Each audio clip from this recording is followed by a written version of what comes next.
C'est un roman qui a pris plusieurs années avant d'exister. C'est dire si l'auteur le portait en elle. Zébu Boy, l'histoire d'Ambila, engagé aux côtés de la France pendant la Seconde Guerre mondiale, devenu ensuite un insurgé lors de l'insurrection de 1947. Un roman qui nous plonge dans une des pages les plus fortes de l'histoire contemporaine de Madagascar. Aurélie Champagne, bonsoir. Bonjour. Bienvenue sur le plateau du Journal Merci. Afrique. Alors c'est votre premier roman, publié aux éditions Monsieur Toussaint l'Ouverture.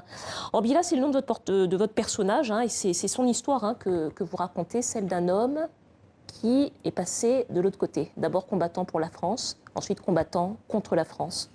C'est ça, c'est l'histoire d'un... Il a autour de la quarantaine en gros. Et il est parti en métropole faire la guerre, se battre, parce qu'il attendait la citoyenneté, en fait, qui était promise. Aux combattants de la très grande France. C'est comme ça qu'on appelait les soldats issus des colonies. Et donc voilà, il est parti à Madagascar, il est parti en métropole parce qu'il se disait que ça allait améliorer son ordinaire, parce que c'était aussi par fidélité à son père, etc. Donc il part en métropole. Sauf qu'en fait, assez rapidement, au moment de la capitulation, les soldats, enfin l'Allemagne refuse d'accueillir sur son sol les prisonniers de guerre issus de la très grande France. C'est-à-dire que les combattants issus des colonies, l'Allemagne n'en veut pas. Et donc en gros, elle s'accorde avec Vichy pour ouvrir des camps qu'on a appelés des Frontstalag, et 70 000 combattants à peu près, qui vont du coup être parqués dans des conditions de vie absolument déplorables, qui vont travailler pour les paysans du coin, etc., ramasser le fumier, planter des pommes de terre, et qui vont vivre vraiment dans des conditions assez sordides, jusqu'à plus d'1 an après l'armistice. Mais il rentre à Madagascar. Il finit par rentrer. Il rentre en se disant... Toujours avec ses rêves de souveraineté, de citoyenneté. Exactement. Et en fait, en rentrant, on lui retire ses chaussures. L'Allemagne, c'est une anecdote historique réelle. Enfin, l'armée française était complètement fauchée, il fallait refaire un... Et donc, du coup, on lui reprend ses chaussures et il retrouve une espèce de statut d'indigène, malmené, humilié, etc. Il perd son père. Et c'est ce qui va le mener à s'engager dans l'insurrection en 1947 pour réclamer encore et toujours la citoyenneté. C'est un parcours de combattant, en fait, Ambila. Et cette histoire que vous racontez, c'est la petite histoire d'Ambila au cœur de la grande histoire. Parce que 1947, Madagascar, c'est une page d'histoire qui est connue des historiens, des écoliers. Vous-même, peut-être, vous la connaissiez avant, ou c'était simplement une ligne dans les bouquins d'histoire? Moi, c'était vraiment 3 mots dans mon livre de terminale. Pourtant, je suis d'origine malgache. Alors, chez moi, il n'y a pas eu de transmission, etc. Mais c'est vraiment une page de l'histoire que j'ai découvert en allant là-bas. Et je sais qu'elle est très vivante, en fait, au sein des familles, à Madagascar. C'est vraiment la mémoire. Cette page de l'histoire est très investie, mais... Moi, je la connaissais très mal, en fait. Oui, justement, vous dites que vous êtes d'origine malgache. Alors, pour nos téléspectateurs, c'est votre père qui était malgache, que vous avez peu connu. Vous portez d'ailleurs son nom. Vous avez aussi un nom malgache. Mais cette page d'histoire de Madagascar, vous l'aviez apprise, comme beaucoup de petits Français, par quelques lignes dans les livres d'histoire. Qu'est-ce que vous avez découvert de 1947, de cette insurrection, quand vous êtes parti sur la Grande Île? À peu près tout.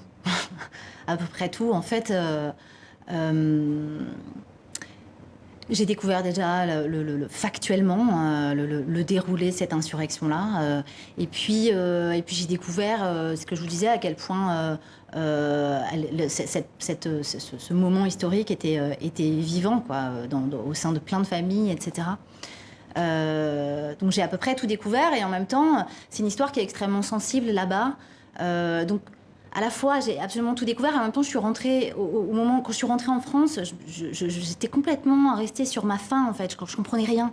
Et d'ailleurs, on sent le souci du détail et de la précision. Vous avez fait beaucoup de recherches documentaires. Du coup, je me suis plongée dans les livres. Pour écrire ce roman. Ouais. En réalité, en allant à Madagascar, vous avez redécouvert cette histoire coloniale, en même temps que vous avez redécouvert votre histoire à vous. C'est ça aussi qu'on trouve dans ce roman. Ouais, c'est un peu les raisons initiales de mon voyage à Madagascar. C'est-à-dire que moi, j'ai grandi au milieu d'une fratrie de garçons, on s'appelle tous Champagne, Razafine, Dracout. On avait un père qui nous a très peu parlé de Madagascar, qui est né là-bas en 46, métis, sa mère est morte en couche, père présumé français, mais on ne sait pas très bien. Et on avait ce nom, Razafin Drakout, et notre père, peu de choses qu'il nous racontait sur Madagascar, qui est vraiment, voilà, il y a un rapport un peu traumatique avec le pays, c'était que Razafin Drakout, ça voulait dire fils de prince. Donc nous, avec mes frangins, on se disait c'est super, quoi. On est issus d'une lignée princière, voilà, on avait, je sais pas, cette espèce de nom de reine malgache, etc. Et bon, sauf qu'en arrivant là-bas, moi, la première personne à qui j'ai raconté ça était mais mort de rire. Elle m'a dit mais pas du tout. Parce qu'en réalité, ça veut dire c'est du Pont-Durand, c'est un nom très commun, quoi. C'est vraiment donc c'est bête, mais cette petite anecdote-là, en fait, a refermé pour moi cette espèce de quête d'origine, de truc un peu naïvement, un peu romantique, que j'allais chercher là-bas. Et je me suis vraiment pris le pays de plein fouet, quoi. En même temps, en reconnectant, en ayant l'impression de reconnecter, de reconnaître des choses, et en même temps, en sentant qu'il y avait une espèce d'énorme trou dans mon histoire familiale et qu'il fallait le combler. Et moi, les leviers que j'avais, c'était les livres, la documentation, les thèses. Et c'est ce qu'on sent, hein, c'est ce que vous tissez très bien dans ce roman, à la fois une histoire, puisque c'est une histoire de famille, ce qu'il y a dans ce roman, les fils d'une identité, les fils historiques que vous retissez. On n'a pas beaucoup de temps pour aborder ça, mais le titre, c'est Zébu Boy, parce que le zébu, c'est un petit peu l'animal totem de Madagascar, place très importante dans la vie du personnage principal. Vous parlez beaucoup des traditions, vous parlez beaucoup de la culture, de la spiritualité malgache, et c'est tout ça qui rend ce roman très fort. Merci beaucoup, Aurélie Champagne, auteure de Zébu Boy, roman paru aux éditions Monsieur Toussaint L'Ouverture. Merci d'être venue nous voir. Merci.